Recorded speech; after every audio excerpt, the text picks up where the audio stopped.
Kembali lagi di cerita Guchen. Buat yang suka cerita ini silahkan like dan share, buat yang belum subscribe, mau kapan subscribe-nya? Oke, kita langsung aja ke ceritanya. Semua diawali dengan perceraian. Bab 306-310. Jika Anda ingin berada di atas kekuasaan keluarga, Anda harus mampu. Jika Anda melawan keluarga, mereka harus rugi besar jika ingin menyentuh Anda. Misalnya, ada dua wanita, Bai Ruyue di selatan dan Murong Yi di utara. Mereka pada dasarnya berada di atas keluarga. Namun dalam sejarah kerajaan Xia, hanya ada sedikit orang yang mampu mengesampingkan supremasi kekuasaan. Hanya Permaisuri Lu, Wu Zetian, Del, yang memiliki keunggulan. Sekarang di masyarakat, hanya ada Bai Ruyue dan Murong Yi. Tentu saja, semua keputusan bergantung pada kekuatan dan kemampuanmu. Pria parubaya itu berdiri di dekat jendela dan berkata dengan lembut, jika aku lebih berani, aku mungkin tidak akan kehilangan wanita yang kucintai. Sangguan Ying duduk di sofa dan tersenyum pada dirinya sendiri, ada beberapa Bai Ruyue dan beberapa Murong Yi di dunia, hahaha. Sangguan Ying memiliki sedikit bakat dalam bisnis, tetapi dibandingkan dengan kedua wanita itu, dia hanya penyihir kecil, tidak layak disebut. Kamu tidak harus seperti Bai Ruyue dan Murong Yi. Aku bisa memberimu jalan yang jelas sekarang. Sukses atau tidaknya kamu tergantung pada kemampuanmu sendiri. Pria tua berdiri di dekat jendela dan berkata dengan lembut. Bagaimana caranya? Jelas sekali, Sangguan Ying sangat ingin mencari cara untuk melepaskan diri dari belenggu keluarganya. Saya baru saja mendapat berita terbaru. Ye Dongqing, putri tertua dari keluarga Ye, mungkin datang ke Jiangsu untuk mencari agen. Jika ada yang bisa menjadi agen dari keluarga Ye, akan mudah menghasilkan 1 miliar setahun. Pria parubaya itu berkata sambil tersenyum, jika kamu bisa mendapatkan 1 miliar untuk keluarga Sangguan dalam setahun, jangankan keluarga Tian, bahkan Raja Surga pun tidak akan berani mengatakan hal buruk kepadamu. Agen kecil tingkat ketiga dari keluarga Ye dapat menghasilkan lebih dari 1 miliar dalam setahun. Jika Anda bisa mendapatkan agen lini pertama, Anda dapat segera memberikan kesempatan kepada keluarga manapun untuk bergabung dengan keluarga kaya. Jika keluarga Sangguan dapat bekerja sama dengan keluarga Ye, mereka dapat mendapat tempat di antara 72 keluarga kaya. Jika seseorang masuk ke dalam keluarga kaya, seseorang dengan sendirinya akan diusir. Keluarga Ye dari Chang'an, keluarga Ye itu. Sangguan Ying tidak bisa menahan diri untuk tidak berseru. Pria parubaya itu mengangguk sedikit, benar. Jadi, Anda harus memanfaatkan kesempatan ini. Pasti keluarga Jiang, keluarga Bai, atau keluarga Jiang, mereka mungkin sudah mendapat kabar. Siapa yang bisa mendapatkannya tergantung kemampuan mereka. Kota Jiangsu tidak besar. 1 agen sudah cukup. Jika ada lebih banyak agen, itu tidak ada artinya. Pasar di sini sudah begitu besar.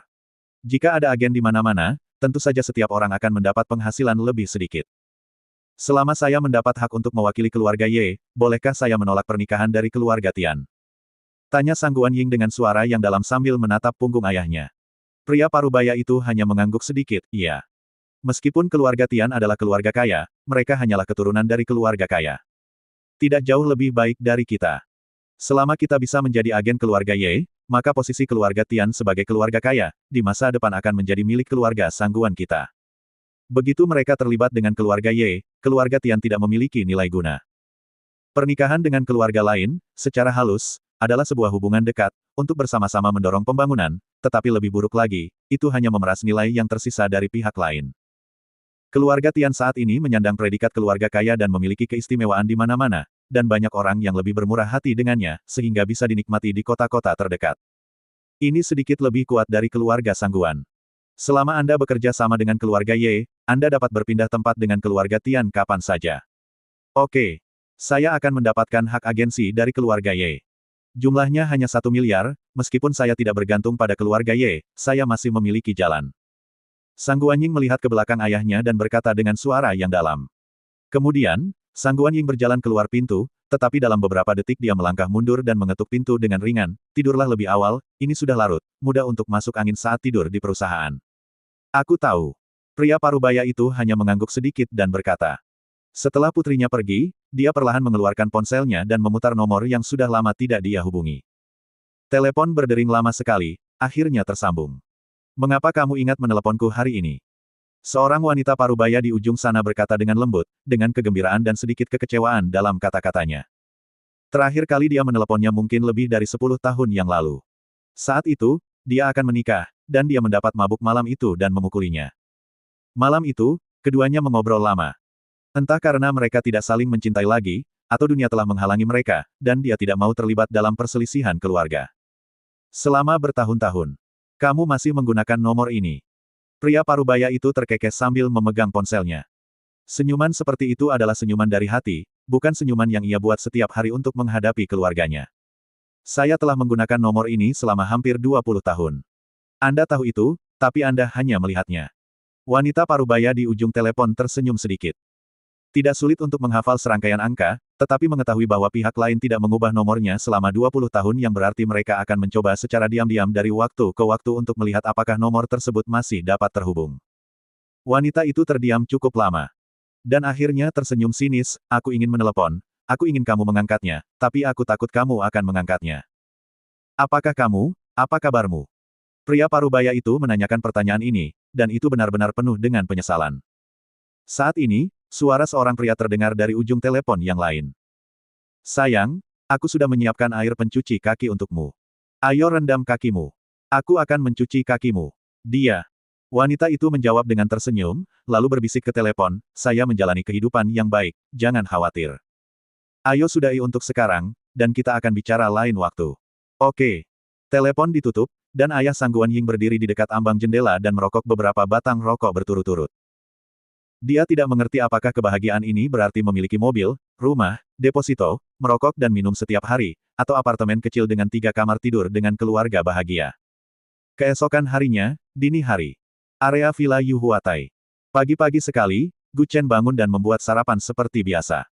Beberapa orang merasa bangun pagi untuk memasak adalah sebuah siksaan, namun baginya, itu menjadi semacam kesenangan. Nikmati sinar matahari pertama di pagi hari, tarikan napas dalam-dalam yang pertama. Beberapa saat kemudian, dia mendengar suara pintu ditutup di lantai 2. Dia melihat Ling Meixue sudah selesai membersihkan diri dan berjalan. Dilihat dari penampilannya yang tidak bagus, Ling Meixue mungkin begadang lagi sampai dini hari tadi malam. Kamu tidak sarapan lagi. Gu Chen berdiri di depan pintu dapur dan berkata dengan lembut, yang aku buat hari ini adalah pasta dan saus daging sapi. Suasana hatiku tidak baik. Aku pergi sekarang, ayo kerja, atau nanti gajimu akan dipotong jika kamu terlambat. Kata Ling Meixue lemah. Melihatnya buru-buru membuka pintu dan keluar, Gu Chen berdiri di depan pintu dapur mengenakan celemek dan menggaruk kepalanya sambil tersenyum masam. Bukankah dia terlalu memperhatikan citranya sebelumnya? Dia lupa mengganti sendalnya hari ini. Karena tadi Ling Meixue menggunakan sandal, dan benar saja, dalam waktu 3 menit, dia masuk lagi dengan panik. Setelah memakai sepatunya, dia bergegas pergi. Kali ini, pintu lantai 2 dibanting hingga tertutup kembali. Lin Xiu juga berjalan turun dari lantai 2 dengan rambut acak-acakan. Meskipun gadis ini terlihat sangat cantik tanpa riasan, rambutnya berantakan, seolah-olah ada petasan yang diledakkan di kepalanya. Rambutmu sangat bergaya. Gu Chen menatapnya dengan ekspresi bercanda dan terkekeh. Terserah kamu untuk menjagaku. Aku cantik alami dan terlihat lebih baik daripada banyak gadis tanpa riasan, oke. Lin Xiu mendengus dan berkata sambil duduk di sofa. Gu Chen memegang sendok di tangannya dan tertawa pelan, dia pergi dengan tergesa-gesa pagi ini. Kamu tidak terburu-buru. Tidak ada kelas hari ini. Dari mana asal universitasku dengan begitu banyak peraturan? Selama kamu tidak gagal dalam ujian, itu saja sudah cukup. Tetapi ada alasan mengapa Sister Suer sangat terburu-buru pergi ke perusahaan. Lin Xiu menatap Gu Chen dengan kaget dan berkata, kamu. Jangan pikir saya tidak tahu tentang masalah di perusahaannya. Bukankah ini masalah besar? Dia kehilangan hampir lebih dari 20 juta tadi malam, dan harga saham turun lebih parah hari ini. Lin Xiu memindahkan notebook di atas meja di depannya, lihat sendiri. Tapi, saya rasa Anda juga tidak memahami saham. Bagaimanapun, Sister Suir menderita kerugian besar sekarang. Dikatakan bahwa proyek Chengqi akan dihentikan dan tidak ada uang untuk melanjutkan pembangunan rumah. Apakah sangat serius? Gu Chen berkata dengan ekspresi terkejut di wajahnya. Dia juga mengetahui beberapa hal ini, tetapi dia tidak pernah menyangka situasinya akan menjadi buruk begitu cepat. Apalagi, proyek Chengqi ditagih setiap 3 bulan. Kecuali seseorang sengaja pergi ke Chengqi untuk mengompori Anda.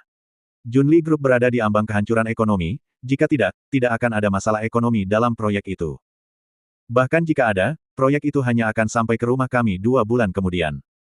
Jika kamu dapat membantu Sister Suir, mungkin dia tidak perlu bekerja terlalu keras. Tapi saya tidak menyalahkan Anda untuk ini. Bagaimanapun, manusia tidak sempurna dan tidak bisa menjadi segalanya. Lin Xiu memakan biskuitnya dan terkekeh, kamu sudah masak makanan enak, kan?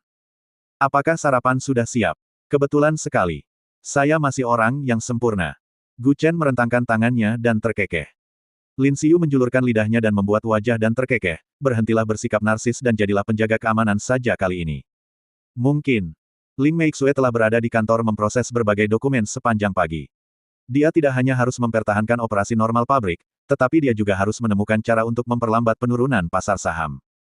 Dibandingkan dengan kemarin, pasar saham ini bahkan lebih buruk, dengan kerugian langsung hampir 30 juta. Apa yang harus saya lakukan? Apa yang harus saya lakukan? Kata Ling Meixue sambil memegang kepala dengan tangannya. Saat ini, ponselnya berbunyi di mejanya. Setelah dia tenang, dia menjawab telepon dan bertanya dengan lembut, apakah ada yang salah? Ling Meixue, ini aku. Zheng Yan. Apa yang ingin kamu inginkan? Apakah Anda menelepon saya jauh-jauh untuk memamerkan prestasi Anda di depan saya? Harga saham turun, dan para pekerja di Departemen Proyek Chengqi mulai menimbulkan masalah lagi. Bagaimanapun, Zheng Yan pernah menjadi wakil presiden grup Junli. Dia sangat paham dengan urusan perusahaan, dan dia juga memiliki banyak orang kepercayaan. Tidak mengherankan jika dia punya pengaruh di Departemen Proyek Chengqi. Saya akan menasihati Anda kali ini. Jika Anda tidak bisa melanjutkan lagi, menyerah saja. Apakah begitu sulit bagimu untuk mengakui bahwa kamu tidak sehebat saya? Lihat, saya baru keluar dari perusahaan selama beberapa hari, dan berapa nilai pasarnya yang turun. Zheng Yan mencibir di ujung telepon yang lain, segera pindahkan perusahaan itu kepadaku. Jika tidak, saat aku mengambil alih, perusahaan itu hanya akan menjadi cangkang kosong. Ling Meixue sangat marah hingga tubuhnya mulai gemetar, kamu sedang bermimpi. Saya belum kalah, belum kalah. Saya masih mampu kehilangan puluhan juta. Hahaha, kamu keras kepala sekali. Mari kita lihat berapa lama kamu bisa bertahan. Begitu Zheng Yan selesai berbicara, Ling Meixue menutup telepon. Saat Ling Meixue menelepon, sahamnya turun 2 poin persentase dan kehilangan 1 juta. Kalau kerugian terus seperti ini, pada siang hari, kerugiannya mungkin mencapai 80 juta. Kalau saham naik mungkin tidak banyak yang beli, tapi kalau merugi pasti banyak yang membuangnya. Bang bang bang. Ada yang mengetuk pintunya. Masuk. Ling Meixue mengusap pelipisnya dan berteriak dengan marah. Pintu terbuka sedikit, dan Gu Chen masuk dari luar dengan semangkuk mie. Kamu belum makan pagi ini sarapan yang kubuat untukmu. Makanlah selagi panas. Gu Chen meletakkan benda itu di tangannya di atas meja dan berkata dengan lembut. Ling Meixue mengusap pelipisnya, keluarkan. Bawa itu keluar. Tidakkah kamu melihat bahwa saya sedang bekerja? Pasta ini wajib dimakan selagi panas. Aduk rata dan campurkan bahan-bahan berikut hingga rata. Gu Chen membuka kotak itu sambil berbicara. Dia benar-benar menganggap apa yang baru saja dikatakan Ling Meixue sebagai kentut. Sudah kubilang, aku tidak lapar, tidak. Saat dia berbicara dengan marah, Gu Chen mengatakan semuanya dalam satu nafas. Mie dimasukkan ke dalam mulut Ling Meixue. Dia tidak lapar karena pekerjaannya mempengaruhi suasana hatinya. Tapi ketika dia mencicipinya, mata Ling Meixue berbinar. Melihat ekspresinya, Gu Chen tidak bisa menahan senyum nakal, apa yang saya masak tidak enak. Ling Meixue langsung mengambil sumpit dan duduk di kursi di sebelahnya dengan mie. Gu Chen duduk di tempatnya sebelumnya, melihat saham yang jatuh di komputer. Kamu tahu saham. Bertingkahlah seperti ahli keuangan. Ling Meixue melihat tatapan fokus Gu Chen dan tersenyum pahit. Aku tahu sedikit. Gu Chen memegang dagunya dengan satu tangan dan terkekeh, sepertinya kita kehilangan banyak hal. Zheng Yan awalnya adalah mahasiswa terbaik di bidang keuangan. Ini adalah jurusannya pada awalnya, dan saya mengambil mata kuliah ini sebagai mata kuliah pilihan.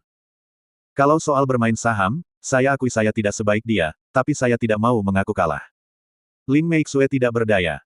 Dia menggelengkan kepalanya dan mendesah pelan, tiba-tiba aku merasa seperti sia-sia. Tanpa dia, perusahaanku benar-benar tidak akan bisa melanjutkan. Saya kira tidak demikian. Bukankah sudah jelas bahwa Zheng Yan hanya ingin menipu Anda agar mengeluarkan uangmu ke dalamnya? Kalau begitu gunakan saja triknya dan coba tipu dia juga. Gu Chen duduk di kursi dan berkata sambil tersenyum buruk. Mendengar ini, Ling Meixue, yang sedang makan mie, mau tidak mau mengangkat kepalanya, apa maksudmu? Jelas sekali, apa yang dikatakan Gu Chen barusan langsung menarik perhatian Ling Meixue, dan dia bahkan tidak repot-repot makan. Mau tahu? Cium aku dan aku akan memberitahumu. Kata Gu Chen sambil tersenyum. Alis indah Ling Meixue berkerut sedikit dan dia tidak bisa menahan diri untuk tidak memelototinya dan berkata dengan marah, kali ini, bisakah kamu lebih serius? Katakan dengan cepat. Bukankah Zheng Yan hanya mencoba membuatmu tetap menghabiskan uang untuk memperlambat penurunan saham? Kalau begitu, manfaatkan saja. Gu Chen membuka cangkir dan menyesap teh yang dibuat khusus oleh Ling Meixue untuk dirinya sendiri. Bukankah ada orang yang dengan jahat menjual saham perusahaan Anda sekarang? Sederhana sekali, jual saja dengan harga tinggi. Daur ulang sebanyak yang Anda bisa, dengan harga 3 kali lipat dari biasanya. Perusahaan hanya punya likuiditas sekarang. Cukup untuk bertahan sekitar 2 bulan. Kalau saya beli sahamnya dengan harga 3 kali lipat, saya khawatir hanya bisa bertahan setengah bulan. Harga memulihkan saham yang mereka jual. Anda harus tahu bahwa kekayaan dapat ditemukan dalam bahaya, dan orang-orang menantikan kematian Anda, jadi Anda harus mempertaruhkan hidup Anda dan mengejutkannya. Ini jelas bagi para investor. Ciptakan ilusi, buat mereka merasa saham Junli Group sudah mulai meroket, dan mungkin bisa membuat pasar saham menguat. Tapi harganya terlalu mahal. Kalau semua orang tidak membelinya, bukankah akan dibawa ke rumah nenek? Saya baru saja mengatakan bahwa situasi ini hanya akan bertahan sekitar 2 bulan, dan Anda harus menaikkan harga saham untuk mempercepat kematian perusahaan. Bagaimana menurut Anda? Ling Meixue memutar matanya ke arah Gu Chen dan berkata dengan marah. Dia awalnya mengira pria ini akan mampu memberikan beberapa ide bagus, tapi dia tidak menyangka bahwa dia akan tercengang begitu Gu Chen membuka mulutnya. Kesepakatannya adalah dia akan bangkrut 2 bulan lebih awal dan terlambat 2 bulan. Gu Chen merentangkan tangannya dan terkekeh, kamu mungkin bisa bertahan untuk sementara jika kamu hanya duduk dan menunggu, tapi tidak ada peluang untuk bertahan hidup. Mengambil inisiatif itu berisiko, tapi masih ada peluang. Ketajaman bisnis Zheng Yan sangat bagus, dan dia memiliki pemahaman yang baik tentang arah pasar saham. Dia adalah seorang pengusaha yang ulung. Bahkan jika dia tidak bekerja di Junli Group, orang seperti itu akan menjadi seorang komoditas panas di perusahaan manapun. Dia bahkan bisa menjadi pemodal Ventura yang kaya. Bukan karena Gu Chen meremehkan Ling Meixue, tetapi keduanya memiliki cara berpikir yang sangat berbeda. Jika mereka tidak menemukan beberapa trik unik, sulit untuk menang melawan Zheng Yan. Bukankah itu terlalu berisiko? Membeli kembali saham eksternal dengan harga 5 kali lipat, perusahaan sudah sulit untuk melakukan turnover, lalu di mana kita bisa mendapatkan uang sebanyak itu? Ling Meixue memandangnya dan berkata dengan lembut. Dia jelas terpengaruh oleh saran Gu Chen barusan. Bahkan jika dia bertahan dengan memuaskan sekarang, itu seperti penyakit kronis yang cepat atau lambat akan berakhir. Jika dia mengambil inisiatif, dia mungkin masih bisa bertarung. Sekarang perusahaan Anda memiliki nilai pasar puluhan miliar, Anda dapat langsung meminjam 10 miliar tersebut. Hidup atau mati 10 miliar ini akan bergantung pada kehendak Tuhan. Gu Chen bersandar di meja dan terkekeh. Seluruh grup Junli mungkin bernilai lebih dari 10 miliar sekarang. Jika Anda menemukan pinjaman bank, seharusnya tidak menjadi masalah untuk mendapatkan 10 miliar. Sama seperti Anda memiliki rumah senilai 2 juta. Tetapi Anda sedang terburu-buru menggunakan uang sebagai jaminan. Kalau kamu serahkan ke bank, kamu bisa dapat sampai 600 ribu, lagi pula bank harus menanggung resikonya dan pasti tidak bisa meminjamkanmu dengan harga normal. Apakah kamu serius? Ling Meixue menatap Gu Chen dengan heran dan berkata. Gu Chen memegang tangannya dan terkekeh, bagaimana menurutmu? Jika saya kalah dalam setengah bulan, saya mungkin benar-benar menjadi orang yang tidak punya apa-apa mulai hari itu. Saya kehilangan uang dalam setengah bulan, mungkin saya akan menjadi terkenal di seluruh negeri karena terlalu boros. Melihat tampang Ling Meixue yang tak berdaya, Gu Chen berbalik dan memeluknya, dulu aku lemah, tapi jika kamu kehilangan segalanya dan bangkrut, aku yang akan mendukungmu. Meskipun orang ini terlihat sembrono pada hari biasa, pada saat ini, Ling Meixue merasa benar-benar aman. Cih, bisakah kamu mendukungku? Wajah cantik Ling Meixue memerah, dia meliriknya dan mengerucutkan bibirnya, terkekeh. Gu Chen mengangkat bahu dan tersenyum jahat, mengapa aku tidak bisa mendukungmu? Aku sangat tampan dan cakap. Aku akan mencari wanita kaya dan menggunakan uang wanita kaya itu untuk mendukungmu. Keluar dari sini. Detik berikutnya, terdengar suara berderak di kantor. Hei, sayang, jika satu wanita kaya tidak cukup, aku akan mencari beberapa lagi. Gu Chen bercanda sambil bersandar di depan pintu. Bang! Sebuah ketel langsung terbang. Pergi. Di malam hari, di sebuah kafe di taman lahan basah Jiangsu Chengnan. Ada apa memanggilku terburu-buru? Zheng Yan masuk dari pintu dengan tas di tangan dan ekspresi tidak senang di wajahnya. Qiu Yue menyesap secangkir kopi dan membalikkan laptop di atas meja, lihat sendiri fluktuasi pasar saham. Jika ada fluktuasi, saya sudah menghitungnya, dan grup Junli akan bangkrut dalam 2 bulan. Zheng Yan duduk, lalu melihat laptop di depannya, dan tertegun, apa? Bagaimana ini bisa terjadi? Melihat harga saham Junli Group sedang naik, membuatnya merasa sangat bingung. Logikanya, menurut pengaturannya, pasar saham sudah dikontrol dengan ketat. Saham Junli Group ibarat ikan di talenan, siap disembelih. Tapi dia tidak menyangka itu akan pulih kembali. Setelah menatap pasar saham selama beberapa detik, Zheng Yan masih menggelengkan kepalanya sedikit dan berkata dengan suara yang dalam, tidak, tidak. Ini adalah fluktuasi palsu. Aneh rasanya mengalami fluktuasi sebesar itu setelah satu fluktuasi. Benar. Itu memang palsu. Hei, bos lamamu hebat sekali. Dia tiba-tiba membeli harga saham 5.000 per lembar saham. Jangankan kamu bingung, sekarang investor juga bingung. Qiu Yue juga melihat ke komputer dan terkekeh. Saham-saham yang kian hari merosot tiba-tiba rebound, membuat banyak orang kaget dan lengah.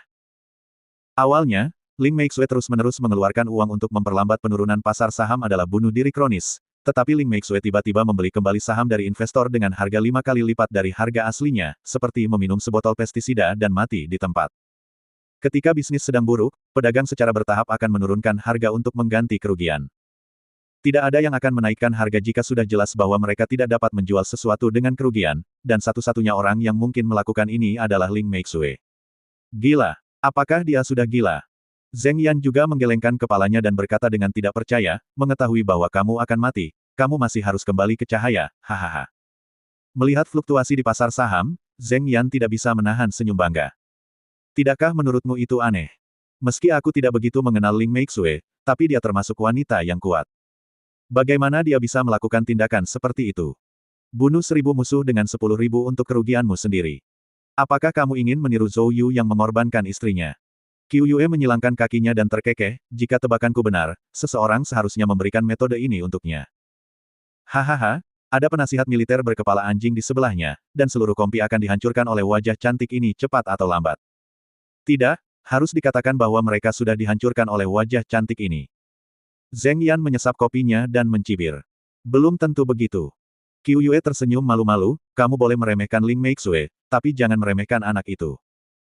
Meskipun aku tidak mengerti apa yang ingin mereka lakukan, aku selalu merasa dia tidak sesederhana itu. Jangan khawatir.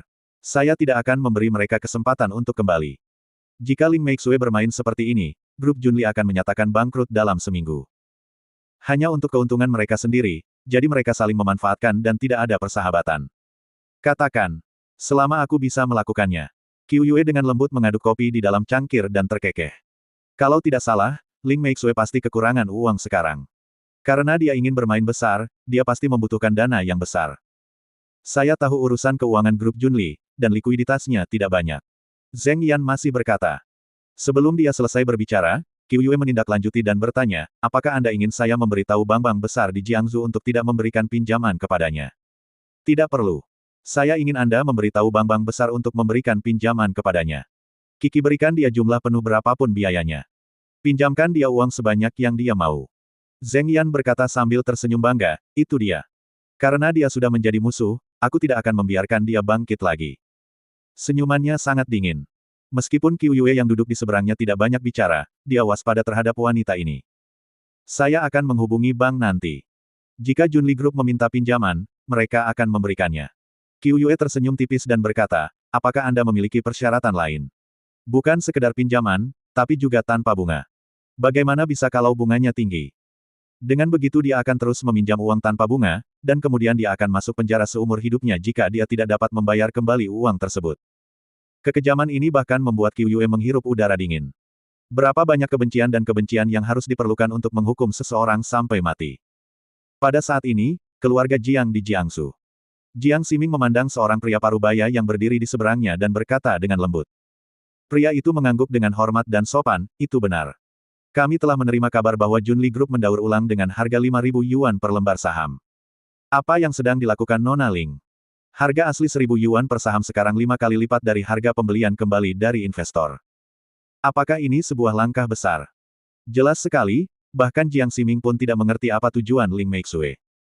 Dia belum banyak berhubungan dengan Ling Meixue sebelumnya, tetapi dapat dilihat dari berbagai hal bahwa dia bukanlah orang yang sembrono, apalagi masyarakat memang kesulitan dengan uang. Tidak ada orang yang sebodoh itu membunuh 1.000 musuh dan kehilangan 10.000 sendiri, kan? Kakakku, obat apa yang kamu jual di labu ini? Jiang Ximing berkata lembut sambil memegang dagunya dengan satu tangan. Malam perlahan tiba. Saat ini di area Villa Yuhuatai, Ling Meixue pulang kerja lebih awal hari ini. Setelah Gu Chen memberinya trik, dia menggadaikan sertifikat real estate gedung, semua pabrik atas namanya, dan bahkan proyek Chengqi, dan sekaligus 20 miliar datang. Dalam keadaan normal, mencari pinjaman ke bank membuktikan bahwa perusahaan sedang mengalami masalah keuangan. Biasanya, Anda harus berhati-hati agar tidak diketahui orang lain, karena situasi ekonomi bisa langsung mewakili kekuatan sebuah perusahaan. Tapi Ling Meixue berbeda. Dia juga melakukan pekerjaan yang sangat penting ketika mengambil pinjaman. Saudari Suer, apakah kamu kekurangan uang akhir-akhir ini? Mengapa aku melihat begitu banyak tagihan di atas meja? Itu semua adalah kwitansi peminjamanmu. 30 juta, 60 juta, dan ini 1 miliar. Ya Tuhan, banyak sekali tagihan. Lin Xiu mengambil segenggam tagihan pinjaman dari meja, dan Ling Meixue sendirian mengosongkan semua bank besar di Jiangsu. Tidak buruk, aku hanya kehilangan ratusan juta sehari sekarang. Ling Meixue berkata dengan lembut sambil bersandar di sofa dan menonton TV dengan keripik kentang di tangannya. Kamu telah kehilangan ratusan juta sehari, dan kamu masih meminjam begitu banyak uang. Lin Xi segera berjalan ke arah Ling Meixue dan mengangkat tangannya untuk menyentuh dahinya. Sayang, apakah kamu gila? Pernahkah kamu memikirkan tentang kehilangan beberapa ratus juta sehari? Jika kamu tidak dapat membayar kembali semua uang yang kamu pinjam, kamu akan masuk penjara, tahukah kamu? Ling Meixue pasti akan dicabut hak hidupnya dan dipenjara seumur hidup. Sebagai siswa berprestasi yang belajar di luar negeri, Ling Meixue bahkan tidak memahami hal ini. Karena dia mengetahuinya, dia melakukannya dengan sengaja. Lin Xiu juga berusaha keras untuk mencari tahu mengapa Ling Meixue melakukan ini. Setelah kehilangan ratusan juta yuan dalam satu hari, dia masih bisa berbaring di sofa dan makan keripik kentang. Kemarin, dia melompat-lompat dengan tergesa-gesa padahal dia hanya kehilangan puluhan juta dalam satu hari. Tidak masalah. Dulu aku terlalu memikirkan beberapa hal, jadi hidupku tidak bahagia sama sekali. Sekarang aku memahaminya. Hidup di masa sekarang adalah hal yang paling penting. Ling Meixue berbaring di sofa menyamping dan makan keripik kentang. Dia melambaikan tangannya dan berkata dengan lembut. Lin Xiu menggaruk kepalanya dan tampak terdiam. Saudari Suer, mengapa kata-katamu menjadi semakin mirip dengan nada suara pria itu? Hiduplah pada saat ini, apakah kamu yakin dapat hidup pada saat ini? Di balik layar ratusan karyawan mengandalkan dia untuk mendapatkan makanan. Semua orang di perusahaan bisa saja disengaja, tapi Ling Meixue tidak bisa begitu disengaja.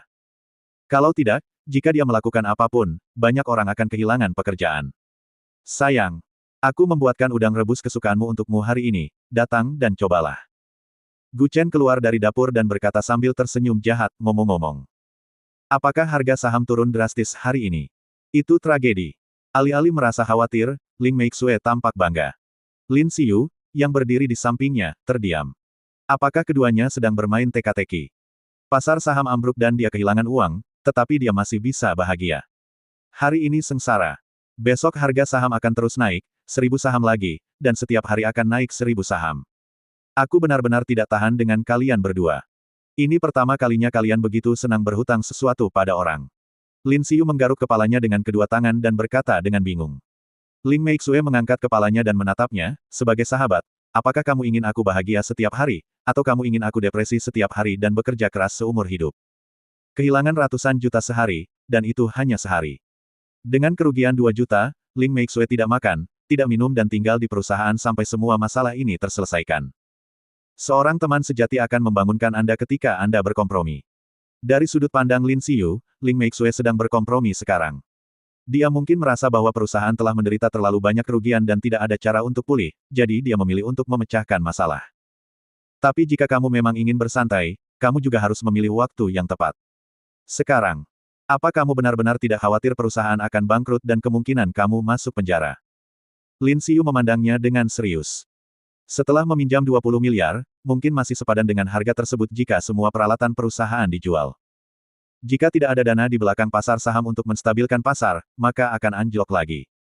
Ketika tiba saatnya untuk menjual semuanya, dia mungkin tidak dapat menutup kesenjangan 20 miliar, dan kerja keras selama bertahun-tahun akan sia-sia. Sekarang ini adalah contoh tipikal bahwa Kaisar tidak sedang terburu-buru dan Kasim sedang terburu-buru. Lin Xiu sangat ingin mati, tetapi Ling Meixue masih berbaring dengan santai sambil memakan keripik kentang. Jika aku kalah cepat atau lambat, lalu mengapa aku tidak bisa bermain besar? Ling Meixue terkekeh pada Gu Chen, yang mengenakan celemek dan berdiri di tepi meja makan, menurutmu begitu kan? Itu suatu keharusan. Begitulah yang terjadi di era ini, yang berani akan menang jika berani bertarung, dan yang penakut akan mati kelaparan. Gu Chen membalik sendok besar di tangannya dan berkata dengan nada jahat sambil tersenyum, kalian bicara dulu, saya masih punya beberapa urusan di panci. Melihat Gu Chen kembali ke dapur, Lin Xiu memandang Ling Meixue dengan marah, "Saudari Suer, kamu tidak bisa mengikuti omong kosong orang itu. Itu mungkin akan sangat menyakitimu. Saya dulu terlalu berhati-hati. Meskipun saya berhati-hati dan tidak terlalu menderita, saya benar-benar merasa lelah. Lebih baik seperti apa yang dia katakan, untuk bahagia dalam hidup, ada baiknya untuk berpikiran terbuka." Ling Meixue memandang Lin Xiu dan terkekeh. Sungguh hidup yang bahagia. Harganya puluhan miliar. Jika menang, Ling Meixue akan segera menjadi terkenal. Jika kalah, Anda akan diejek selama beberapa kehidupan. Saya khawatir dia akan dianggap sebagai seorang pengusaha. Dia menyukai lelucon itu. Di dapur, Gu Chen mematikan kompor, mengeluarkan ponselnya dari tasnya, dan memutar nomor yang sangat langka. Di kediaman pribadi di semenanjung Inggris, seorang pria tua memangkas bunga dan tanaman di rumahnya, dan memutar musik di sebelahnya.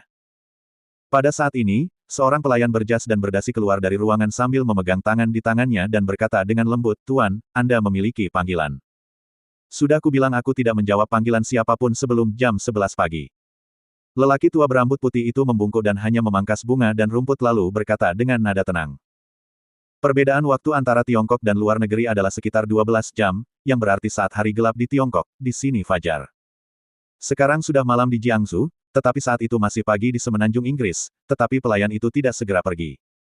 Setelah lelaki tua itu selesai memangkas bunga dan berbalik, dia tidak bisa menahan diri untuk tidak mengerutkan kening dan berkata dengan suara yang dalam, "Kenapa kamu masih di sini?" "Tuan, ini telepon dari kerajaan Xia." Pelayan itu memegang ponsel dengan kedua tangannya dengan hormat dan berkata dengan lembut. Lelaki tua itu hanya bisa mencibir setelah mendengar ini.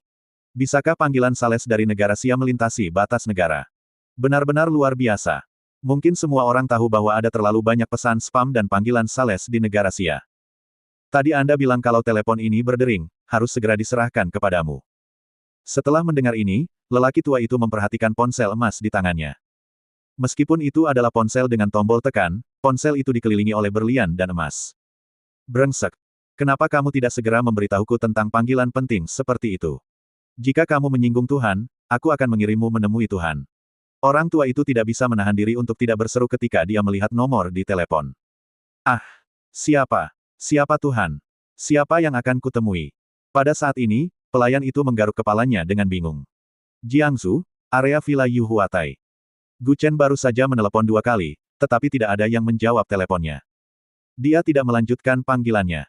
Sebaliknya, dia memasukkan telepon ke dalam sakunya dan menyenandungkan sebuah lagu sambil mencuci piring.